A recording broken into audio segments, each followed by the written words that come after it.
Buenos días.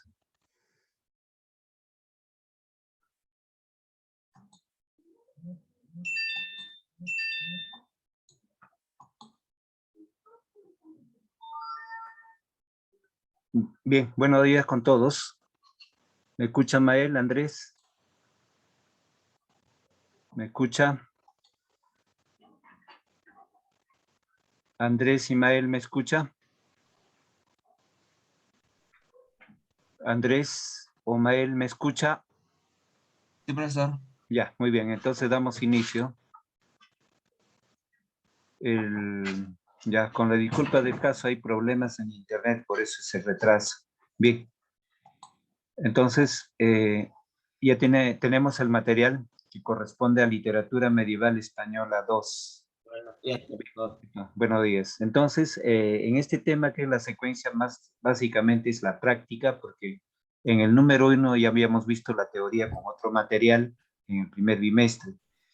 Entonces, ahora tenemos en el ejercicio práctico, sabemos que la literatura medieval española se desarrolló desde el siglo VIII, pero en sí, históricamente, la época medieval empieza del año 1000 para adelante. Entonces, hasta el siglo XV. Entonces, vimos orígenes y esos orígenes se han estado refinando a lo largo de los siglos XI, XII, XIII, XIV y XV. Entonces, desde ese punto de vista, tenemos pues, que paralelamente la literatura española se manifiesta en concordancia y coherencia a lo que es la formación y desarrollo del castellano como lengua, especialmente en el Estado o Reino de Castilla. Obedece a este nombre porque en Castilla hay la presencia de muchos castillos y su nombre es Castilla, y en ese reino estaban los reyes católicos. Los reyes católicos y su población utilizaban el romance castellano. Bien, veamos en esto. Completa los siguientes recuadros con información sobre el contexto histórico de la literatura medieval española. Entonces, en este ámbito tenemos en el material este recuadro, literatura medieval española. Entonces, en este contexto lo que tenemos que ver es básicamente ese recuento. En el primer recuadro, lo que van a notar ustedes corresponde, en el primer recuadro tenemos conventos, ahí desarrollamos dos conventos importantes en el siglo VIII. Conventos de San Millán de la Cogolla, conventos de San Millán de la Cogolla y convento Santo Domingo de Silos, Santo Domingo de Silos. Entonces, eso corresponde siglos 8 al 9, 8-9-10, siglos 8-9-10, en números romanos, Bien. Debajo, en el mismo recuadro ponen, en otro guión, en el mismo recuadro, ponen año 711, año 711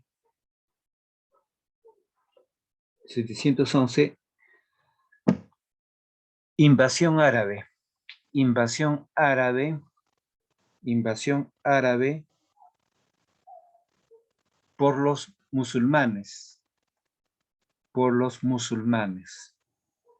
Ya, aquí explico. Esta invasión de los árabes corresponde básicamente el crecimiento del musulmán o del islamismo. Cruzan el estrecho de Gibraltar los árabes, porque los árabes, por su misma religión, estaban invadiendo territorios y llegan a la península ibérica. Entonces, ellos están un promedio de más de 7 siglos en la península ibérica. Y el reino de Castilla y los demás reinos luchan por su liberación en este contexto. ¿Bien? Entonces, tenemos ahí, ya en ese primer recuadro es el contexto. Ahora pasamos al segundo recuadro del lado derecho. Dice, 8 siglos duró la reconquista en España. No, 8 siglos, anotan en un primer guión, 8 siglos duró la reconquista. Explico, ¿en qué consiste esta reconquista? Esta reconquista consiste en que todos los reinos de la península ibérica, liderado por el reino de Castilla, luchan por liberarse de la invasión de los árabes. Entonces, los árabes ocupan de 7 a 8 siglos. Producto de ello son las construcciones físicas de Córdoba, ¿no? Barcelona, que dejaron su estilo gótico de sus construcciones al estilo árabe. Pero en ese tránsito también llevan su influencia cultural en palabras y voces. Entonces, como la mitad del territorio de la península ibérica es ocupada por los árabes, ellos dejan una cuantiosa información de palabras.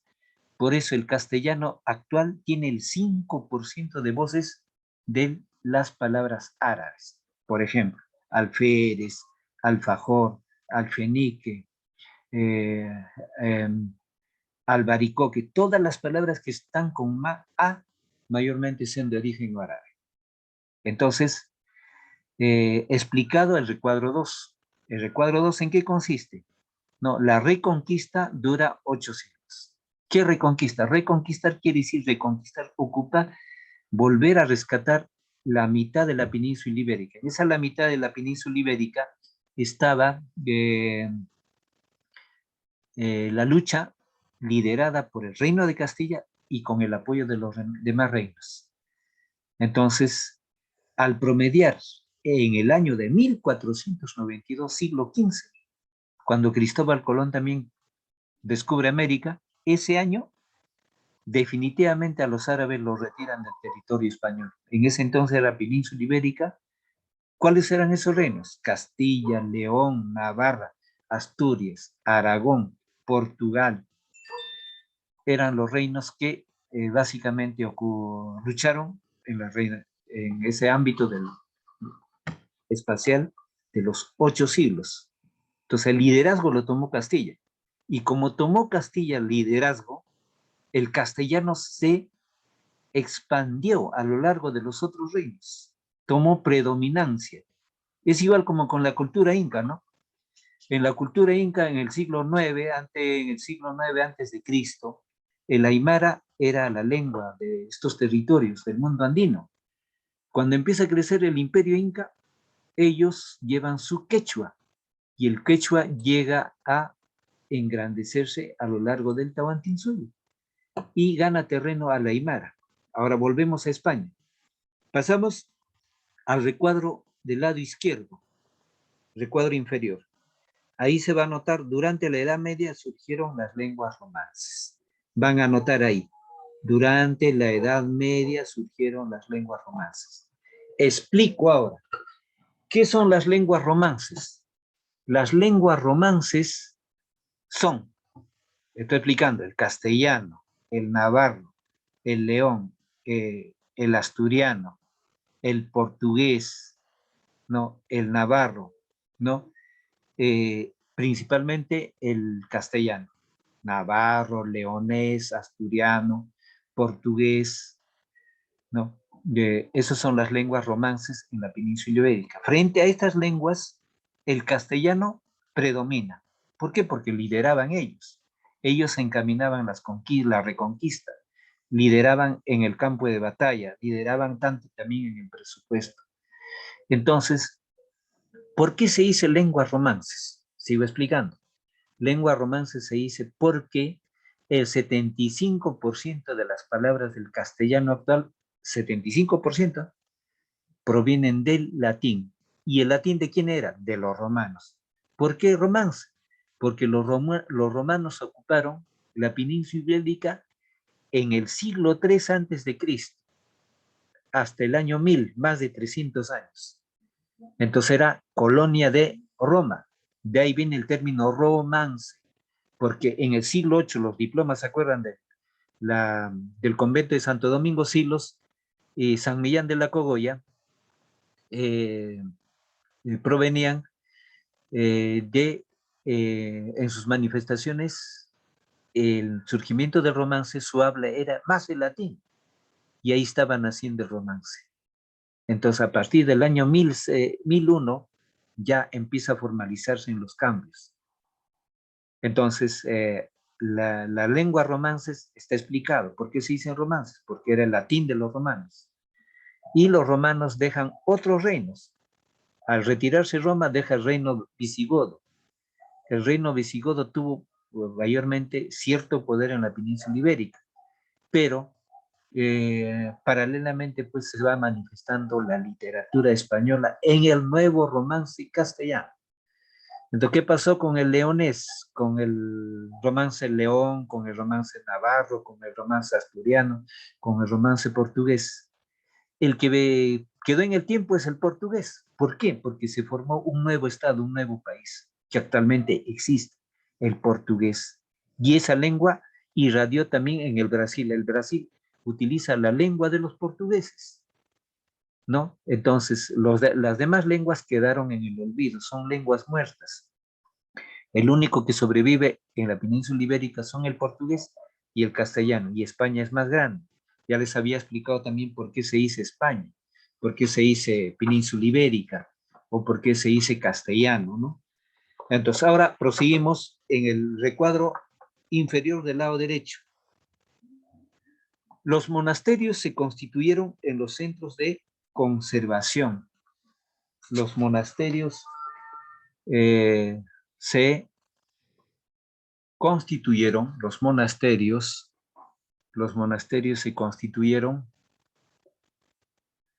monasterios se constituyeron en centros de conservación cultural y formación académica. Conservación cultural y formación académica. ¿Cuáles son los dos monasterios que ya habíamos visto en esa etapa? Dos monasterios. Ahora explico, escuchen.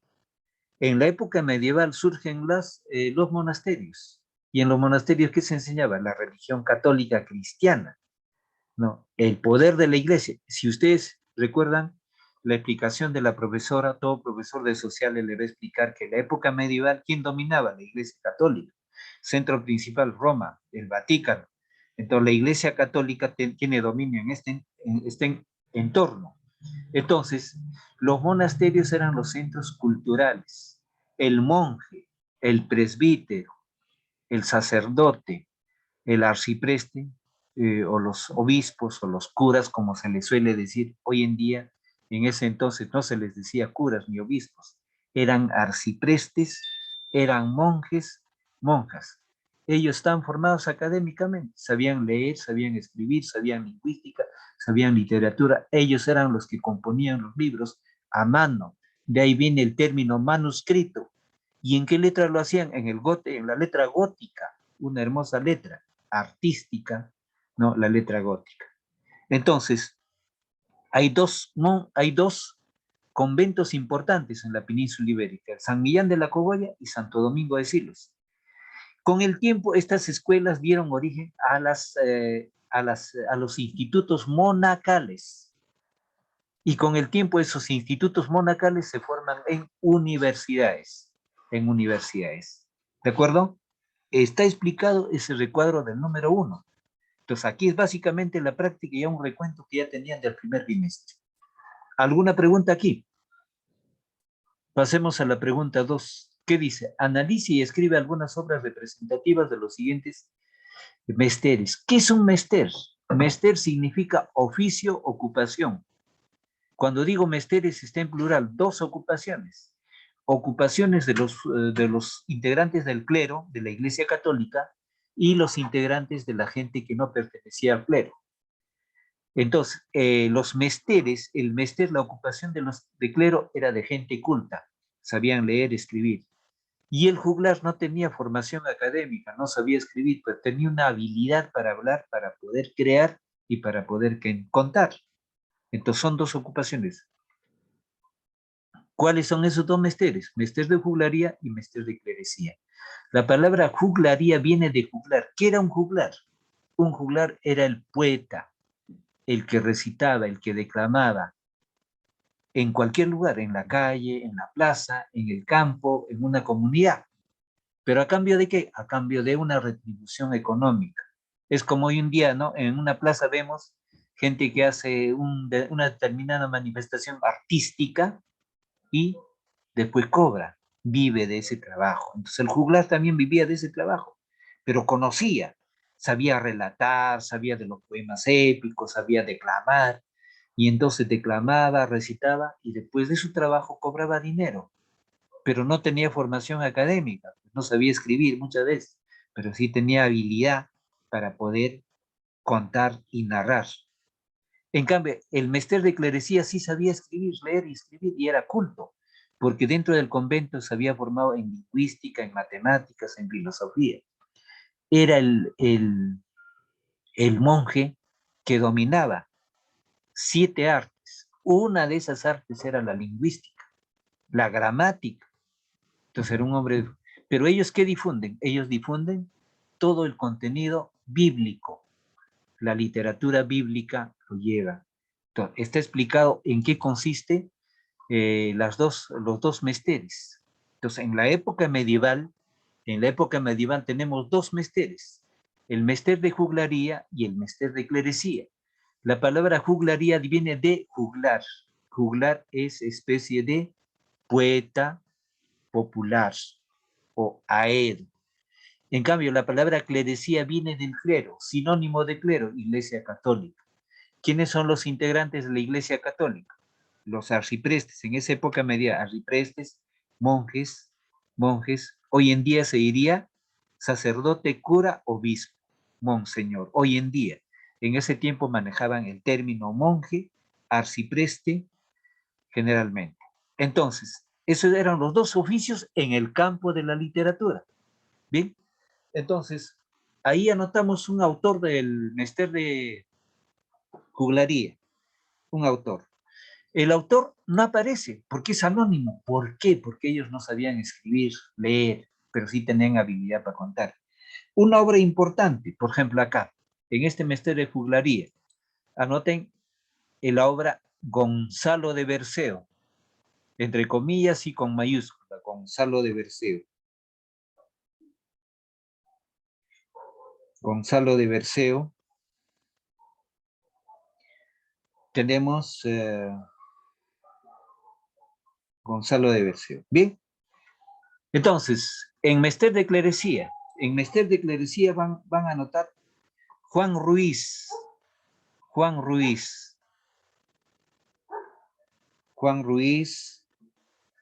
guión arcipreste de Ip. Ya expliqué, ¿qué es el arcipreste? El arcipreste era una especie de sacerdote de un lugar, de un pueblo, de una provincia, de un distrito. Si la palabra distrito existía también en el entorno de España. Juan Ruiz. Bien. Luego anotamos qué obra ha escrito Juan Ruiz, ¿no? Juan Ruiz, ¿no? El libro de buen amor. El libro de buen amor. Bien. El libro de buen amor. Volviendo al mester de juglaría. En mester de juglaría anotamos también, hay varias obras. Por ejemplo, agregamos, si hay espacio, ¿no? El poema del mío Cid, entre comillas, los 7 infantes de Lara,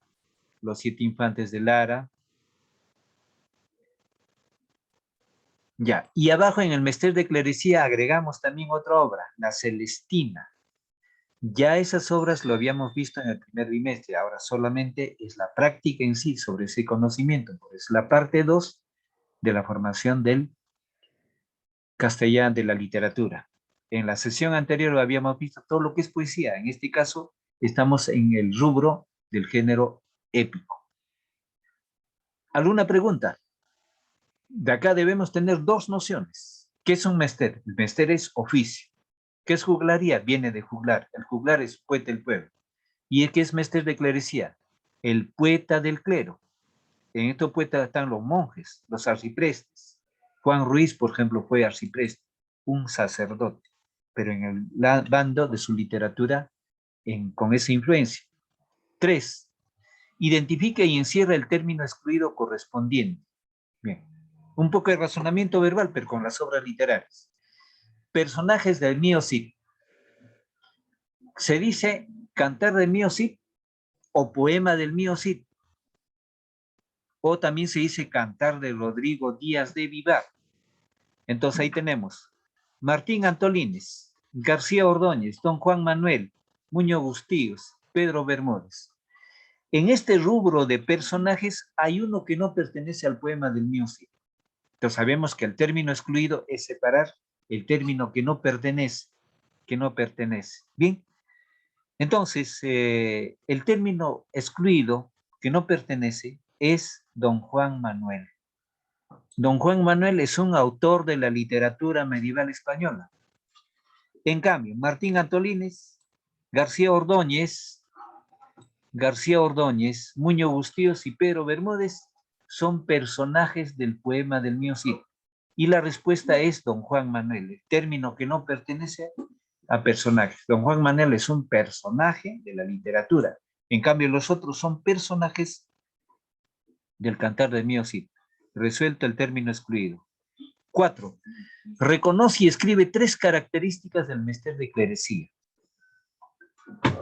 Mester de juglaría y prosa de romance. Bien. Entonces, tenemos ahí. En mester de clerecía se debe tomar los siguientes en cada punto. Son autores conocidos. En el mester de clerecía son autores conocidos porque aparece su nombre en las obras. Son autores conocidos. Segundo punto, trata asuntos religiosos. Trata asuntos religiosos. Trata asuntos religiosos y amorosos. Asuntos religiosos y amorosos. Tercer punto. Empleo del verso cuaderna vía. Empleo del verso cuaderna vía.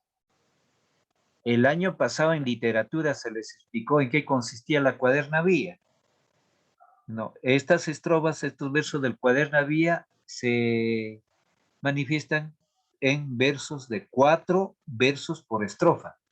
Bien, se explicó el año pasado, pero es bueno que revisar los apuntes del año pasado. Pasemos al mester de juglaría. En el mester de juglaría, ¿no?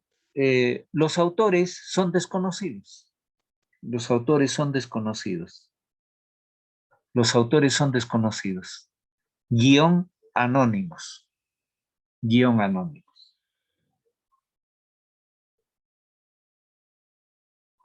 Segundo punto. Trata asuntos heroicos. En el mester de juglaría, trata, en segundo punto, trata asuntos heroicos. Asuntos heroicos. Basados en hechos históricos. Basados en hechos históricos.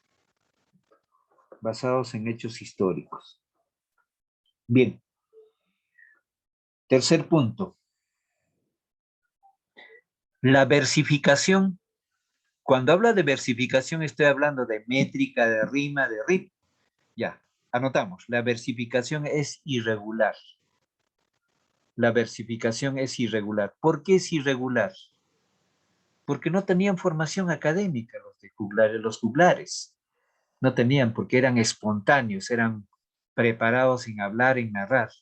No sabían escribir, no sabían leer, no, pero sí sabían contar. Entonces los versos lo componían y si es que sabían escribir, lo hacían escribir con otros y si escasamente escribían, lo hacían en forma irregular. Bien, ahora pasemos a prosa romance. Hay 3 puntos. Anotamos en prosa romance. Son autores conocidos.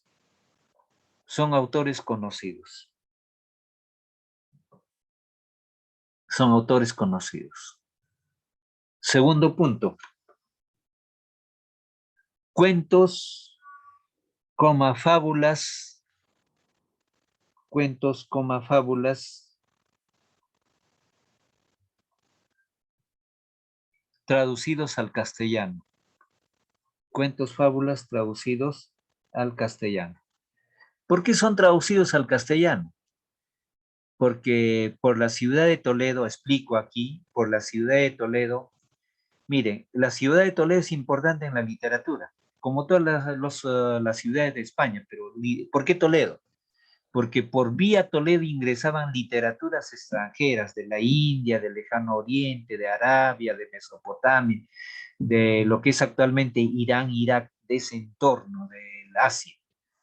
Entonces ahí ingresaban y los literatos o los juglarios o los poetas de orientación romántica lo traducían al castellano, al romance castellano, lo que se recepcionaba de este entorno, básicamente literatura extranjera.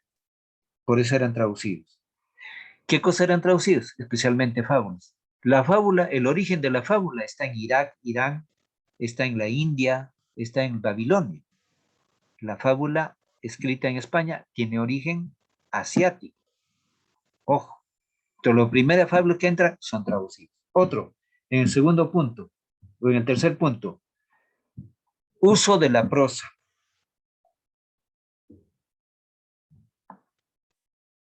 Uso de la prosa. La organización del texto varía según el autor. La organización del texto varía según el autor. Pasemos a la pregunta 5.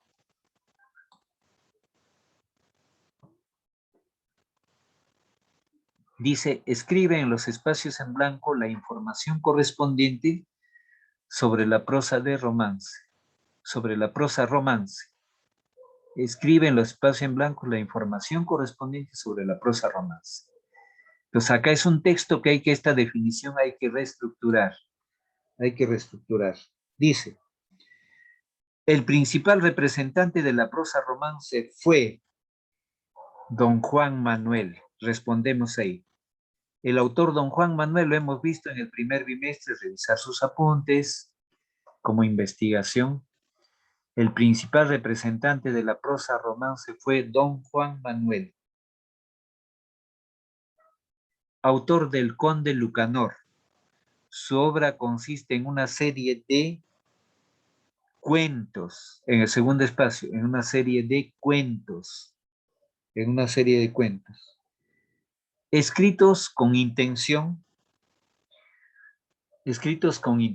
didáctica y moralizante, con intención didáctica y moralizante, con intención didáctica y moralizante.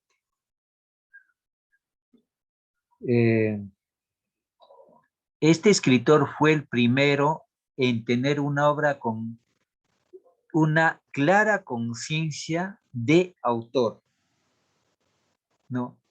Una clara conciencia de autor, que significa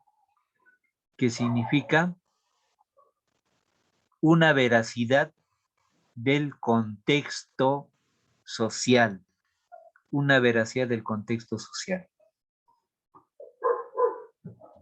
Explico. La mayoría de estos autores estaban enfrascados, espiritualmente en relación a la cultura católica religiosa. Nadie podía escapar de eso. Hoy en día es libre la religión, en ese entorno no, porque en esa etapa, si tú no eras católico de la religión cristiana o de la iglesia, eras simplemente un hereje. ¿Y qué pasaba si eras un hereje? Te mandaban al suplicio del castigo, ¿no? Y te daban muerte. Entonces, él era religioso, como los otros autores, pero sucede de que él manifiesta en su literatura tal como es la sociedad, porque era didáctico, porque enseñaba con sus obras, y era moralizante, porque estaba en función a la moral y la ética, en función a la religión cristiana católica. Entonces, frente a eso, su obra, aparte de tener ciertas irregularidades, manifestar, por ejemplo, asuntos de debilidad humana, como es el amor, el sentimiento, está la función de enseñar. Pregunta 6. Investiga y completa el siguiente esquema con respecto al cantar de Mio Sí. Bien, sabemos que el Cantar del Mío Cid surge en 1130, en 1132, en 1118, con exactitud, pero ese es el tiempo promedio. Entonces, ¿cuál es el tema del poema del Mío Cid? En este esquema del mapa conceptual, en temas, anotamos. En temas, hazañas de Rodrigo Díaz de Vivar. Anotamos en temas, hazañas de Rodrigo Díaz de Vivar. Hazañas de Rodrigo Díaz de Vivar. Otro tema, pérdida de la honra. Otro guión, pérdida de la honra.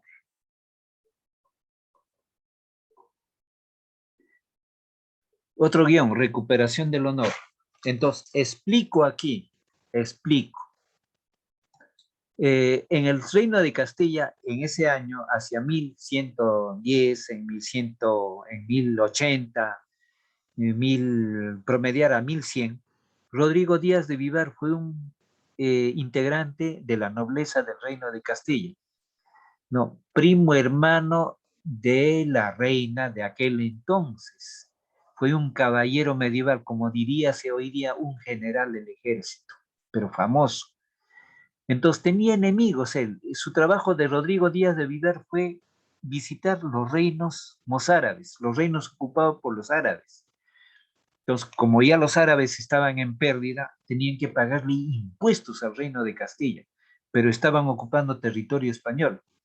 Entonces, el reino de Castilla mandaba a su emisario, en este caso a Rodrigo Díaz de Vivar, a cobrar los impuestos en dinero, en oro o monedas o alhajas, qué sé. Pero habían otros caballeros también que hacían ese oficio. Entonces eran celosos de la honestidad, de la caballerosidad, de las buenas virtudes de Rodrigo Díaz de Vivar. Y lo acusan injustamente. Lo acusan injustamente de que Rodrigo Díaz de Vivar se estaba quedando con parte del tributo que había recaudado en los reinos mozárabes y entregaba solamente una parte a los reyes de Castilla. Entonces los reyes de Castilla lo destierran, le castigan, le quitan el rango y le dan 8 o 10 días para que se retire el reino de Castilla hacia territorio árabe. Entonces ahí viene el segundo tema, pérdida de la honra, pero injustamente por una calumnia. Entonces al perder esa honra, ¿qué hace él? Se va al territorio árabe y empieza una serie de batallas. Y en aquel entonces una batalla perdida y una batalla ganada significaba que recoger un cuantioso botín en dinero, en oro, en adornos, en caballos, en reses, territorios, etcétera, etcétera.